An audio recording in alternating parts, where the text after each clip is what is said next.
నా పేరు విమలా సౌజన్య. నా ఏజ్ 37. మాది విజయవాడ. నేను ఇందులోకి మెయిన్‌గా వచ్చింది ఆధ్యాత్మికంగా ముందుకు వెళ్ళాలి అని. నాకు బేబీ గూడా ఉంది. ఈ లిక్విడ్ డైట్ చేస్తాను అనంటే మా హస్బెండ్ అసలు ఒప్పుకోలేదు. మా పెద్దక్క వల్ల నేను మెయిన్ వచ్చాను. అంటే 1 ఇయర్ బ్యాక్ మీరు నాకు చెప్పారు. అప్పుడు నాకు బేబీ 6 మంత్సే ఉన్నారు. లిక్విడ్ స్టార్ట్ చేయండి మీరు అని చెప్పారు గానీ, అప్పుడు నేను అంతగా పట్టించుకోలేదు చెప్పాలంటే. తర్వాత పెద్దక్క ఆల్రెడీ చేసున్నారు. తనకి 11 డేస్ అయిపోయింది. వెంటనే నాకు ఆ రోజు మీరు నేను ఉన్నాను. మీరు వాళ్ళకి ఎనర్జైజేషన్ ఇస్తున్నప్పుడు ఆ రోజు వాళ్ళ ఇంట్లోనే ఉన్నాను. అక్క నాతో మాట్లాడుతూనే ఉంది. సరే నేను గూడా స్టార్ట్ చేస్తాను అనంటే, ఇలా కార్తీక మాసంలో చేస్తున్నారు చేస్తావా అనంది. ఆ! చేస్తాను అనంతే. అప్పుడు మా హస్బెండ్‌ని అడగల పర్మిషన్ ఏమి. ఇంటికొచ్చాక చెప్పాను. ఆయన అసలు ఒప్పుకోలేదు. నేను మీకు ఆహ్, నాకు కలగాలి అని చెప్పి, ఆయన ఒప్పుకోవాలి, ఆశీర్వాదం కావాలి అని చెప్పి సంకల్పం పెట్టుకొని స్టార్ట్ చేశాను. స్టార్ట్. సో, ఆయన నేనేంటంటే ఇలా 24 డేస్ అని చెప్పలేదు. జస్ట్ 2 డేస్ ఫస్ట్ అని చెప్పాను. తర్వాత 2 డేస్ ఫుడ్ అని చెప్పా. ఒప్పుకున్నారు. First 4 days. నెక్స్ట్ 7 డేస్‌కి 7 డేస్ అని చెప్పలే. మళ్ళీ 3 డేస్, 4 డేస్ చెప్పా. 7 డేస్ అయిపోయింది. మళ్ళీ సిక్స్త్ డేకి అంటే 10థ్ డే అప్పుడు నేను మీతో కాల్‌లో మాట్లాడినప్పుడు నాకు ఆశీర్వాదం కావాలి. ఇంట్లో వాళ్ళు అస్సల ఒప్పుకోవట్లేదు అంటే మీరిచ్చినట్టే అదంతాను. ఆ ఎనర్జైజేషన్ శక్తి అనేది వచ్చింది. ఆయనసలు ఏమీ మాట్లాడలేదు.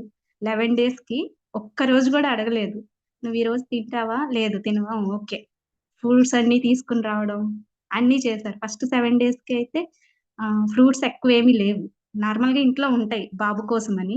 కానీ ఈసారి ఎందుకో ఫస్ట్ 11 డేస్‌కి ఫ్రూట్స్ లేవు. ఓన్లీ బనానా అంతే ఉన్నది. ఇంకా రాగి జావ బాబుకి బాగా రాగి జావ ఇష్టం. నేను అదే తాగేసేదాన్ని. సరే అని నెక్స్ట్ 11 డేస్‌కి ఎక్కువ ఎక్కువ ఫ్రూట్స్ తెచ్చి ఇంట్లో పెట్టేసేవాళ్ళు. ఇంక తాగు అయ్యే అని చెప్పి. ఆయనసలేమి మాట్లాడలేదు. ఆహ్, ఎనర్జీ అనేది నాకైతే ఇదివరకు మెడిటేషన్ చేసేదాన్ని గానీ ఏమీ తెలిసేది కాదు. అక్క అడుగుతూ ఉండేది. "ఏమి వస్తున్నాయంటే" "ఏమో చేశాను అంతే." అంతవరకే చెప్పేదాన్ని. ఇప్పుడు మాత్రం నాకు బాగా తెలుస్తుంది. ఏంటి అనేది. ఇది చేయడం వల్ల. ఈ సమయమా అనేది. నెక్స్ట్ నాకు ఆహ్, ఏమి మెయిన్ హెల్త్ వైస్ వచ్చేసి నేను స్లిమ్‌గానే ఉంటాను. సో, వెయిట్ అనేది నాకేమీ ఆహ్, గెయిను లేదు, లాసు లేదు. సో, బాడీ మాత్రం ఫిజికల్‌గా నాకు తెలుస్తుంది. షేప్ అనేది కొంచెం కరెక్ట్‌గా ఉంది అనేది తెలుస్తుంది.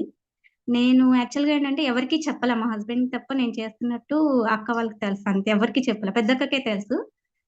అయితే నిన్న ఇంకేంటంటే ఇంకా చెప్పాలి. సో, ఆ పవర్ అనేది నాకొచ్చింది. నేనందరికి స్టార్ట్ చేశాను. నేను చేశాను. బేబీ ఐ మీన్ పాలిస్తున్నా సరే నేను చేశాను. సో, అందరికీ గూడా తెలియాలి అని చెప్పి స్టార్ట్ చేశా అందరికి. ఏంటి ఇప్పుడు కాదు ఒక 5 ఇయర్స్ అయ్యాక స్టార్ట్ చేయొచ్చు అని చెప్పడం మొదలుపెట్టారు. నాదయిపోయింది లెవెల్ 1. సో, నేను లెవెల్ 2కి కూడా వెళ్తాను. సో, మీరు కూడా రండి అని చెప్పడం అందరికీ కూడా స్టార్ట్ చేశాను. ముందు మా రెండో అక్క అసల వినేది గాదు. నేనెలా చేశాను అనేది నీకింట్లో ఏయుంటే అవే. బయట నుంచి అన్నీ తెచ్చుకొని చెయ్యాలనేం లేదు. ఏదుంటే దాన్నే లిక్విడేట్ చెయ్యి. నేనిలా చేశా నువ్వు చెయ్యి అని చెప్పేసాను. నెక్స్ట్ నాకేంటంటే డెలివరీ అయ్యాక బ్యాక్ పెయిన్ బాగా రోజు ఉండేది బ్యాక్ పెయిను. ఆహ్, ఎలా అనేది తెలిసేది కాదు. బెడ్ వల్ల లేకపోతే ఏంటి కింద పడుకున్నా ఎలా అయినా వచ్చేది. ఈ సమయమాలో వచ్చిన తర్వాత లైట్‌గా ఉంది గానీ, మీరు ఒకరోజు మీతో మాట్లాడినప్పుడు మీ బ్యాక్ పెయిన్ తగ్గిపోతది అన్నారు. నేను మీకు చెప్పలేదు. నేను అనుకోలేదు. అసల ఇంకా ఆ రోజు నుంచి బ్యాక్ పెయినే లేదు. అదొక్కటి నాకు జరిగినట్టే అని చెప్పాలి ఈ సమయమాలో మెయిన్‌గా. మళ్ళీ నాకు మెడ నొప్పి అనేది ఒకటి ఉంది. అదేంటంటే ఆహ్, డ డెలివరీ అప్పుడు 100 పీపుల్స్‌లో 1 పీపుల్‌కొస్తది అని డాక్టర్ అలా చెప్పారు. హ్మ్. ఎక్కువ వాటర్ తాగితే తగ్గుతది అని ఈ చెప్పారు. పన్నీళ్ళెందుకు సో, అది కాల్చుంటున్నారు? గూడా ఒకటి నాకు కంట్రోల్ అయిందనే చెప్పాలి. మెడ నొప్పి అనేది లేదు. అంటే అది స్పైనల్ కార్డ్‌కి వరకు వెళ్ళి ఆ నరం అనేది సో, అలా మె మెడ నొప్పొస్తది అని చెప్పారు డాక్టర్. ఈ సమయంలో అయితే అది నాకేం రాలేదు. అదొకటి మెయిన్‌గా చెప్పాలి నేను. ఇంకొకటి నాకు ఈ సీజన్‌లో వింటర్‌లో బాగా బ్రీతింగ్ ప్రాబ్లమ్ ఉంది. శ్వాసకి.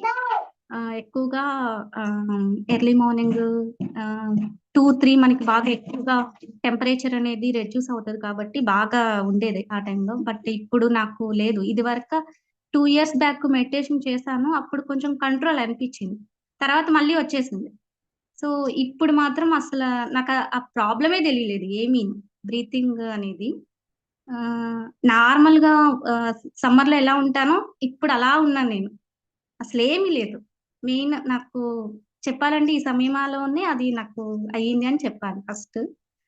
ఇంకా పర్సనల్‌గా అంటే ఐ మీన్ ఫైనాన్షియల్‌గా ఏంటంటే నేను జాబ్ కోసం చూస్తున్నాను.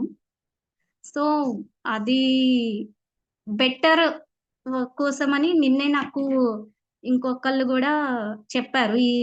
ఐ మీన్ ఇది ప్రాసెస్ కంప్లీట్ అయిపోయేసరికి "నువ్వెందుకు ఆఫీస్‌కి వెళ్ళడం బేబీ ఉంది గదా! వర్క్ ఫ్రమ్ హోమ్‌గా వెళ్ళేలాగానే చూసుకో. సో, ఈ ఆపర్చునిటీస్ ఉన్నాయి." నేనేంటంటే ఆఫీస్ బేస్డ్‌గా అయితే బెటర్ అని అది ట్రై చేస్తున్నాను. ఆఫీస్ బేస్డ్ కాదు ఇంట్లో ఉండే చేద్దువు గానీ సో, ఇలా విజయవాడలోనే ఉన్నది అయి గూడాను.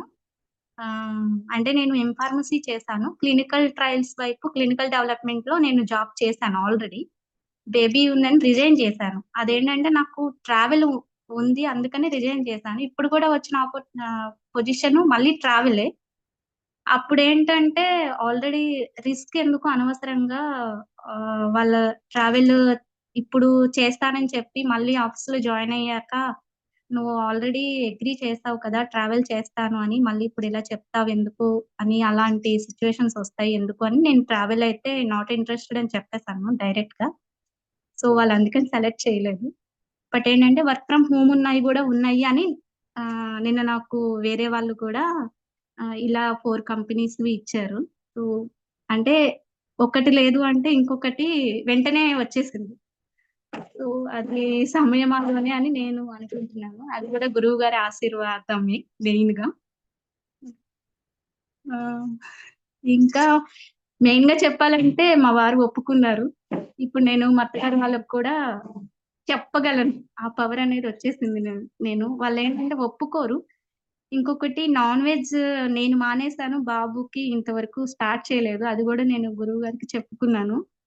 సో, మా హస్బెండ్ ఇంకా మాట్లాడడం మానేసారు. అది కూడాను నాన్ వెజ్‌ది.